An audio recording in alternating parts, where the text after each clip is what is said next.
Commander Vex Korvani had conquered 17 star systems, subjugated 4 different species, and once ate a live Zephyrian battle slug just to prove a point. So when he received official orders to report to testing facility Omega-7 for something called a human proximity protocol evaluation, his first instinct was to laugh. His second instinct was to check if this was some kind of joke. "Let me get this straight," Vex said, reading the holographic directive floating above his command console. "I need to take a test. To talk to humans.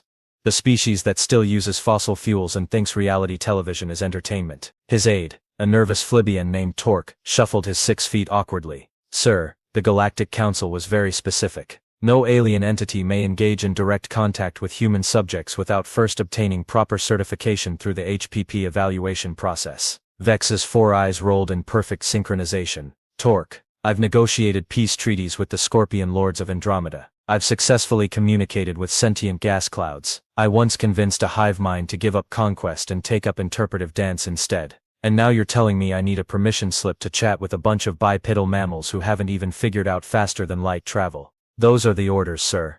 The thing that really grated on Vex's nerves wasn't just the bureaucracy, it was the implication. Humans were barely more advanced than the primitive creatures on his home world that they kept as pets. Sure, they'd managed to split the atom and create some amusing explosions, but they were still stuck on one measly planet, fighting over resources like children squabbling over toys. And yet, here was the mighty Galactic Council, treating them like some kind of exotic dangerous species that required special handling procedures. "Fine," Vex growled, his mandibles clicking with irritation. "I'll take their little test. But when I'm done making a mockery of this entire process, I'm filing a formal complaint about the waste of military resources." He stood from his command chair, all 7 feet of armored alien authority, and straightened his ceremonial battle cape. How hard could it possibly be? As Vex's ship set course for testing facility Omega-7, he spent the journey reviewing what little information was available about humans. They were emotionally unstable, prone to irrational decision-making, and had somehow managed to survive despite being physically inferior to almost every other known sentient species in the galaxy.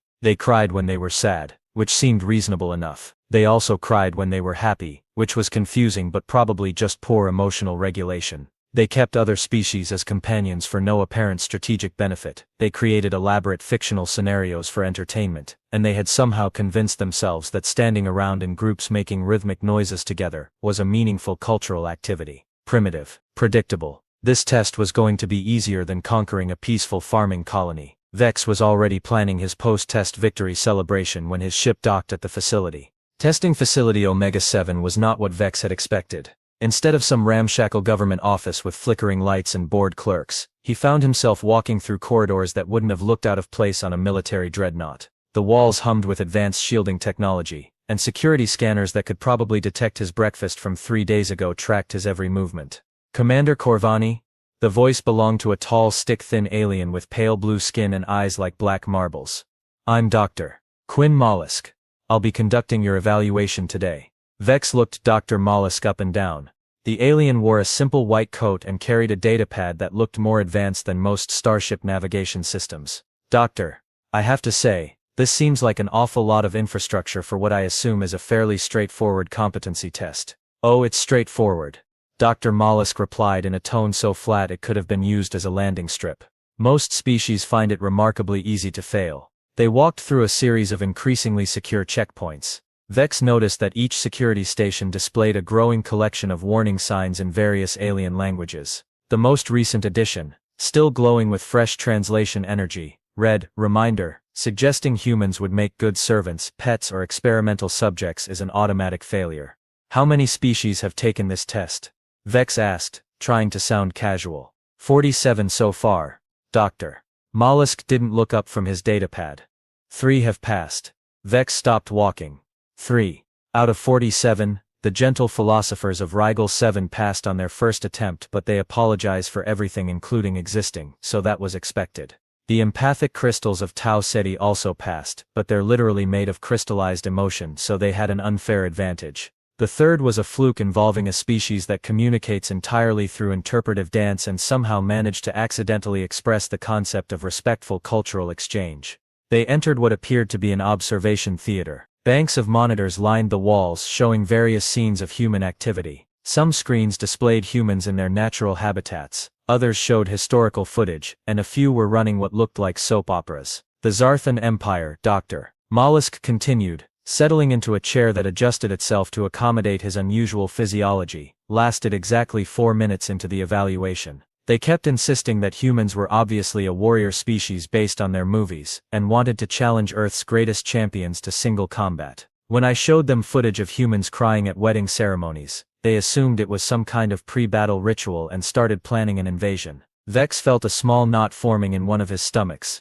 And the others. The logical collective spent 6 hours trying to calculate the mathematical probability of humans keeping animals as companions with no economic benefit. They eventually concluded that humans must be suffering from a planet-wide mental disorder and offered to cure them with orbital brain surgery. The hive queens of Sector 12 couldn't understand why humans don't just lay eggs and be done with the whole child-rearing process. They kept asking if they could donate some eggs to help Earth become more efficient. Dr. Mollusk finally looked up from his datapad, and Vex realized those black marble eyes were much more intelligent than they appeared. "Commander, what do you know about humans?" "They're primitive," Vex said automatically. "Emotional, irrational. They fight among themselves constantly and somehow haven't managed to destroy their own planet yet, though they're certainly trying." Dr. Mollusk made a note on his pad.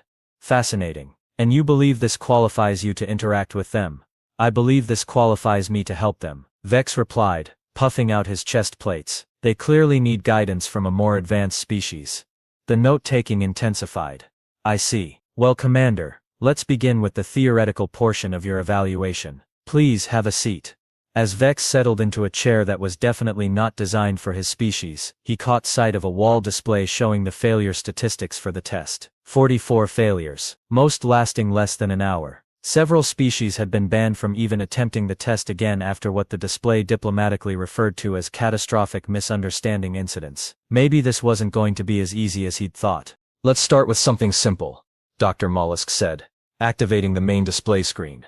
"I'm going to show you various scenarios involving human behavior. You just need to explain what's happening and why." The first video showed a human female sitting in what appeared to be a dark recreational facility, staring at a large screen while liquid leaked from her eyes.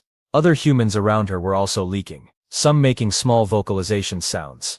"Obvious," Vex said confidently. "The humans are being tortured." The dark room, the forced viewing of disturbing content, the involuntary fluid discharge from their optical organs. This is clearly some kind of psychological warfare or punishment facility. Dr. Mollusk made several notes. "I see. And what would you do if you encountered humans in this situation?" "Immediate rescue operation. I'd demand to know who was responsible for this barbaric treatment and ensure they face justice for their crimes against sentient beings." "Fascinating." Dr.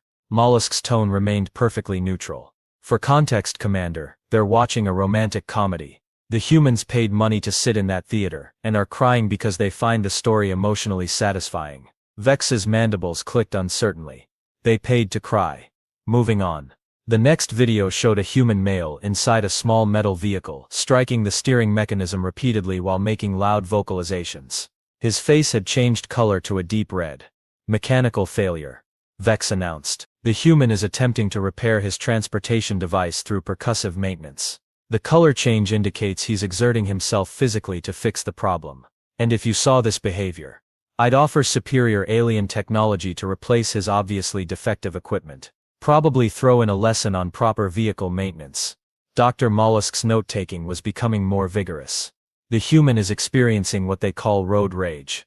His vehicle is functioning perfectly. He's angry because another driver cut him off in traffic, and he's taking out his frustration on the steering wheel. But that's completely irrational." "Yes." The third video showed hundreds of humans standing in a large space, making synchronized noise while moving their hands together in a rhythmic pattern. Many appeared to be leaking from their eyes again. "Some kind of religious ceremony," Vex said, though with less confidence than before. "Or perhaps a military rally. The synchronized movements suggest coordination for battle preparation, and the eye leaking indicates they're psyching themselves up for combat." "What would your approach be?" "I'd identify their leader and offer to negotiate terms before the battle commenced." Dr. Mollusk paused his note-taking. "Commander, they're at a concert. A human created organized sound patterns, and other humans are so moved by the artistic expression that they're crying tears of joy while showing appreciation through applause." Vex felt his confidence deflating like a punctured spacesuit. "Artistic expression made them leak." The Bruthan warlords had a similar interpretation, Dr. Mollusk observed. They assumed any gathering of humans making noise together was a war council and immediately began planning preemptive strikes. The hyperlogical synthesis thought the crying was a sign of system malfunction and wanted to reprogram human emotional responses for greater efficiency. But why would they leak over organized sound? Why do you collect battle trophies, Commander? Vex thought about the ceremonial skulls mounted in his private quarters. Because they represent victories. Achievement, they have meaning beyond their physical form. Exactly. Humans experience meaning in ways that don't always follow logical parameters. The crystalline overlord spent 3 hours trying to calculate the practical benefit of music and concluded that humans were suffering from collective auditory hallucinations. The next video showed a human couple walking slowly, their hands connected. They weren't going anywhere in particular. Weren't carrying anything, weren't accomplishing any visible task. I have absolutely no idea what's happening here. Vex admitted. They're holding hands, Dr. Mollusk said. It's a way of expressing affection and connection. That's it? They're just connected. For no strategic purpose. The efficiency masters of Proxima couldn't understand it either. They kept asking why the humans didn't just use communication devices or shared data streams. When I explained that physical contact was emotionally significant, they offered to replace all human relationships with more efficient networked consciousness. Vex stared at the screen, watching the humans continue their pointless but somehow meaningful hand-holding. Dr. Mollusk, I'm starting to think I might not understand humans as well as I thought. Most species reach that conclusion around this point in the evaluation, Dr. Mollusk replied. The question is, what are you going to do about it? Now comes the practical portion, Dr. Mollusk announced, leading Vex into an adjacent room that looked suspiciously like a living space from a human dwelling, complete with what appeared to be a soft seating apparatus, a viewing screen, and various decorative objects that served no apparent function. Commander, meet Jake Peterson, courtesy of our average human simulator 3000, a holographic human materialized in the center of the room. Medium height, brown hair, wearing what Vex had learned were called casual clothes. The hologram looked around with curious eyes and smiled. Hi there, Jake said pleasantly. Nice to meet you. Vex straightened to his full imposing height and spoke in his most authoritative command voice. Greetings, human. I am Commander Vex Korvani of the Galactic Defense Force. You will now demonstrate your species' social protocols so that I may evaluate your cultural sophistication. Jake's smile faltered slightly. Okay, that's a little formal, but sure. So what do you want to know? First, I require information about your planet's defensive capabilities and military structure. How many warriors can your species field in the event of interplanetary conflict? Whoa, buddy, Jake laughed nervously. That's kind of a heavy topic for a first conversation. Maybe we should start with something lighter, like where are you from? Vex turned to Dr. Mollusk. The human is deflecting tactical questions. Clearly he's been trained not to reveal strategic information to superior species. Dr. Mollusk made another note. Continue the conversation, Commander. Vex tried a different approach. Very well, human Jake, your species appears to have numerous inefficiencies in your societal structure. For instance, you waste significant resources on non-essential activities. I could help optimize your civilization by eliminating recreational pursuits and focusing your population's energy on productive labor. Jake's expression shifted from confused to concerned. Are you suggesting we get rid of fun? Like no more movies or games or hanging out with friends? Precisely, these activities serve no purpose in advancing your species' development. Under proper guidance, humans could achieve much greater efficiency. But that sounds terrible, Jake said, backing away slightly. What's the point of advancing if you can't enjoy life? Vex looked genuinely puzzled. Enjoyment is irrelevant. Progress and expansion are the only meaningful pursuits. That's really depressing, man. Are you okay? Like, when's the last time you did something just because it made you happy? The question caught Vex completely off guard. I experience satisfaction when I successfully complete military objectives. That's not the same thing, Jake said, now looking genuinely worried about Vex's mental state. I mean, don't you have hobbies? Friends you just hang out with? Things you do for fun? Fun is a waste of resources, Vex declared, but with less conviction than before. Dr. Mollusk cleared his throat. The Dominion swarm had a very similar conversation. They kept trying to convince the human simulator that individual consciousness was inefficient and offered to absorb humanity into their collective mind for better productivity. The human asked them if they'd ever experienced the joy of eating ice cream on a summer day. They spent 4 hours trying to calculate the thermal dynamics of frozen dairy consumption. Vex decided to try another approach. Human Jake, your species keeps other animals as companions. This suggests you understand the value of subjugating inferior beings. I could provide you with much more useful servant species. Perhaps some Zephyrian workers. They're excellent at construction projects and only require feeding once per lunar cycle. Jake's eyes went wide.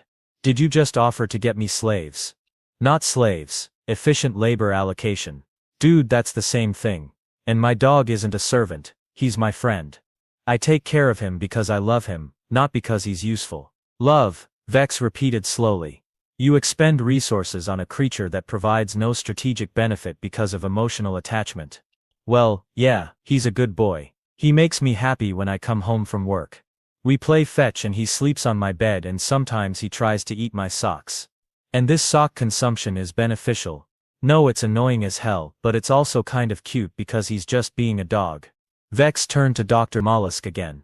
I don't understand. The creature destroys his possessions and he finds this endearing. The war priests of Sigma Draconis had the same confusion, Dr. Mollusk noted. They couldn't comprehend why humans would tolerate behavior that wasn't optimal. They suggested replacing all pets with robotic companions that would never misbehave or require maintenance. Vex made one more attempt. Human Jake, surely you understand that your species' expansion into space is inevitable. When that time comes, you'll need to establish dominance over the systems you encounter. I could teach you proper conquest techniques. Jake stared at Vex for a long moment. Why would we want to conquer anyone? Wouldn't it be better to, I don't know, make friends? Trade with them, learn about their cultures. Friends, Vex said the word like it tasted strange. You would approach unknown species with the goal of friendship. Sure, I mean assuming they're not trying to conquer us or anything crazy like that. Jake paused. You're not planning to conquer us, are you? There was an awkward silence. The hegemony of brass, Dr. Mollusk interjected, asked the human simulator for Earth's surrender terms within the first 30 seconds of conversation. When the human explained that Earth wasn't at war with anyone, they assumed it was a trick and began discussing orbital bombardment strategies. The human spent 20 minutes trying to convince them that not everyone needed to be conquered.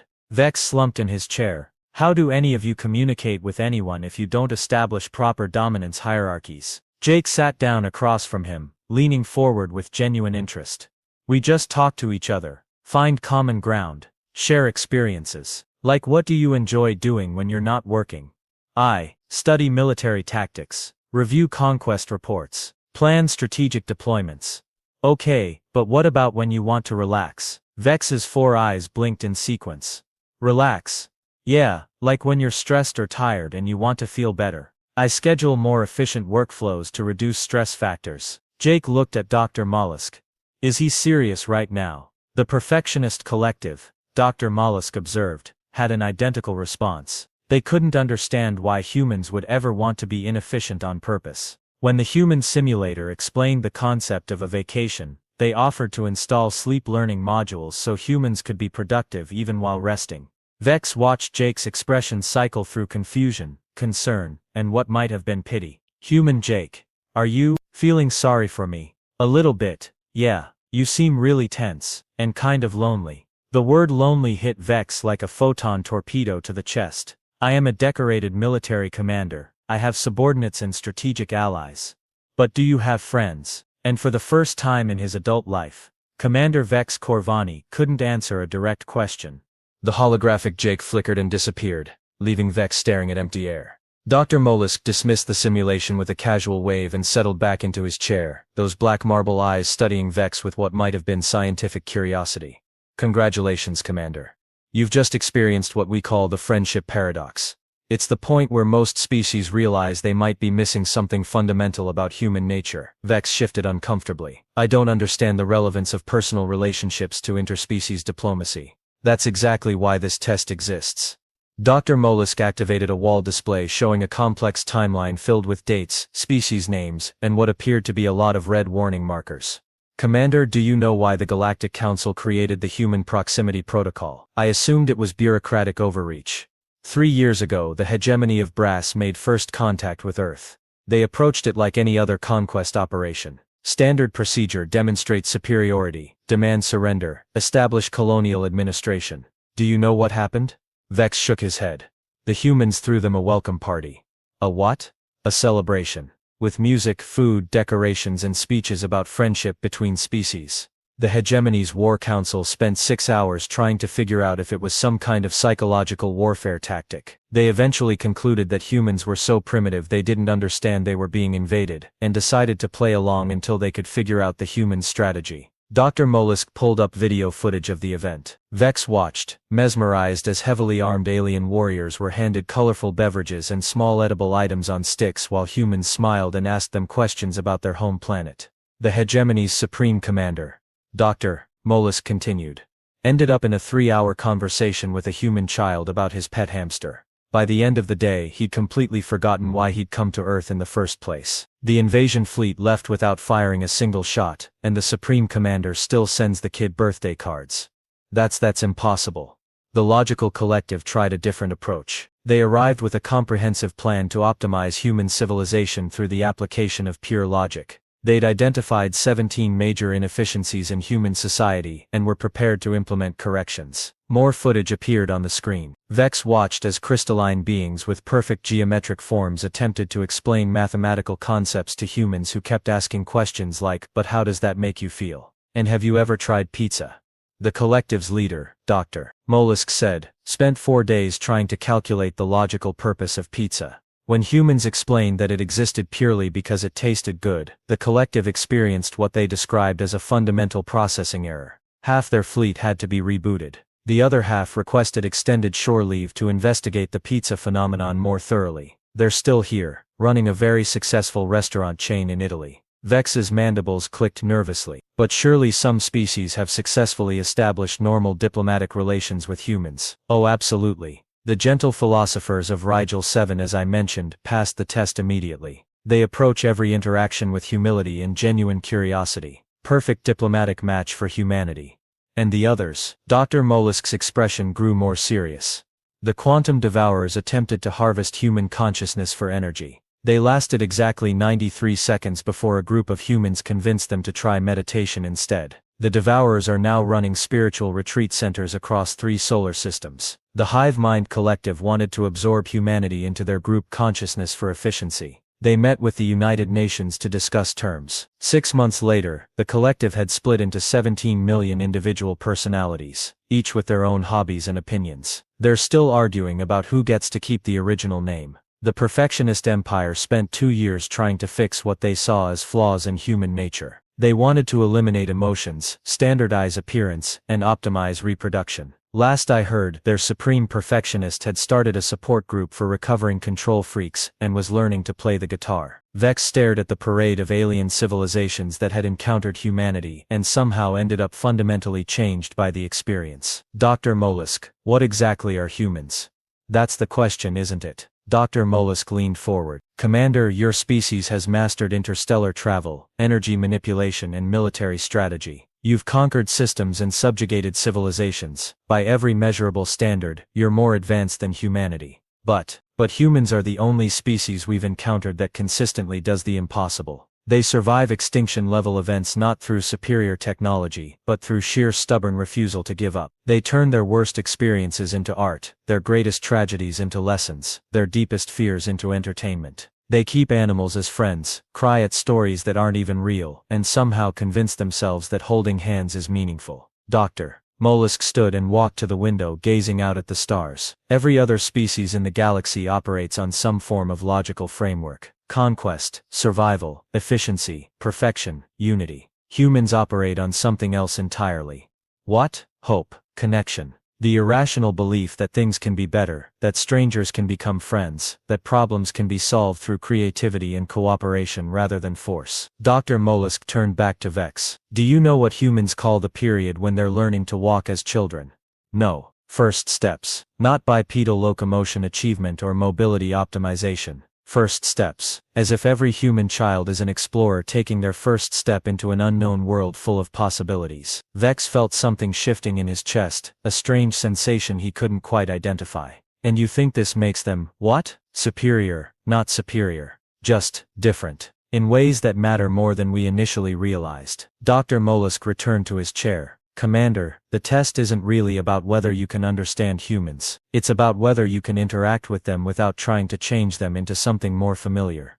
And if I can't, then you'll join the growing list of species that discovered the hard way that humans have a remarkable talent for turning conquerors into friends, whether they want to be or not. The question is, are you prepared to risk becoming someone you don't recognize? Vex looked at his hands, thinking about Jake's question about friendship, about the loneliness he'd never acknowledged, about all the conquered worlds where he'd never bothered to learn the names of the people he'd defeated. Dr. Mollusk, he said quietly. I think I'm starting to understand why this test has such a high failure rate. Dr. Mollusk studied Vex for a long moment, his black marble eyes reflecting something that might have been approval. Commander, I'm going to ask you one final question, and your answer will determine whether you receive certification for human contact. Vex straightened in his chair, feeling more nervous than he had before any military engagement. I'm ready. If you encountered a human who was crying while watching fictional characters on a screen, spending resources on a pet that destroys their belongings, and choosing to hold hands with another human, instead of pursuing more efficient forms of communication, what would you do? The question hung in the air like a loaded weapon. Vex thought about his previous answers, about Jake's worried expression, about all the alien civilizations that had tried to optimize humanity and ended up completely transformed themselves. I would. Vex paused, his mandibles clicking as he searched for words. I would ask them if they were okay. And if they said yes, I would leave them alone to do what makes them happy. And if they invited you to join them. Vex felt that strange sensation in his chest again, stronger now. I would probably say yes, even if I didn't understand why. Dr. Mollusk made a final note on his data pad. Congratulations, Commander. You pass. I pass. But I failed almost every question in the theoretical section. The theoretical section was never about getting the right answers. It was about recognizing that you had the wrong ones. Dr. Mollusk stood and walked to a wall panel, retrieving what looked like an official certificate. This is your human interaction license. Level 1. It comes with several important restrictions. Vex accepted the document, which was surprisingly heavy, and seemed to shimmer with some kind of embedded security technology. What kind of restrictions? First, you are prohibited from offering to optimize, improve or otherwise modify human behavior, culture or society. Second, you may not attempt to establish dominance hierarchies, or demand submission from any human. Third, you are strictly forbidden from suggesting that humans would be better off as part of a hive mind, collective consciousness, or any other form of group mentality. Those seem reasonable. Fourth, you may not offer humans superior alien technology in exchange for genetic samples, cultural artifacts, or territorial concessions. Fifth, any mention of conquest, subjugation, or planetary absorption will result in immediate license revocation. Dr. Mollusk pulled up another screen, showing a lengthy legal document. Sixth, you are required to complete a cultural sensitivity course covering topics such as why humans keep pets, the emotional significance of fictional narratives, and personal space and consent protocols. Failure to complete this course within 30 standard days will result in license suspension. How many restrictions are there? 47. Most of them were added after previous contact incidents. The crystalline overlords are responsible for restrictions 12 through 26 alone. Vex scrolled through the document, noting entries like do not attempt to replace human religions with mathematically superior belief systems, and offering to solve world hunger through population reduction is considered a diplomatic incident. Dr. Mollusk, can I ask you something? Of course. Do humans know about all of this? The test, the restrictions, the civilizations that have tried to contact them. Dr. Mollusk's expression shifted to something that might have been amusement. Commander, who do you think designed the test? Vex's 4 eyes widened in perfect synchronization. What? The Human Proximity Protocol was created in partnership with Earth's diplomatic corps. Every scenario you experienced, every question you answered, every restriction on your license was developed based on human input about how they wanted to be approached by alien civilizations. But that means, humans have been watching species after species fail this test, while they sit back and evaluate which aliens are actually safe to interact with. The Galactic Council thinks they're protecting a primitive species from advanced civilizations. In reality, they're protecting advanced civilizations from getting their entire worldview dismantled by a species that somehow weaponized friendship. Vex stared at his license, realizing that every embarrassing moment of the test had been observed and evaluated not just by Dr. Mollusk, but by the very species he'd thought he was superior to. The humans find this hilarious, don't they? Oh, absolutely. There's actually a betting pool on Earth about which species will try to conquer them next, and how long it will take before they're running Earth-human cultural exchange programs instead. And they're okay with this, with being contacted by species that initially wanted to conquer them. Dr. Mollusk walked back to the window, gazing out at the stars. Commander, humans have a saying, everyone deserves a second chance. They've decided that any species capable of learning to treat them as equals rather than subjects is worth knowing, even if it takes a few tries to get there. What about the species that can't learn? They get added to the maybe later list. Humans are remarkably patient when it comes to waiting for people to become better versions of themselves. Vex looked at his license again, noting the small print at the bottom that read, "Welcome to the Galactic community. Try not to overthink it." Dr. Mollusk, I have to ask, what's your species' story? How did you end up administering this test?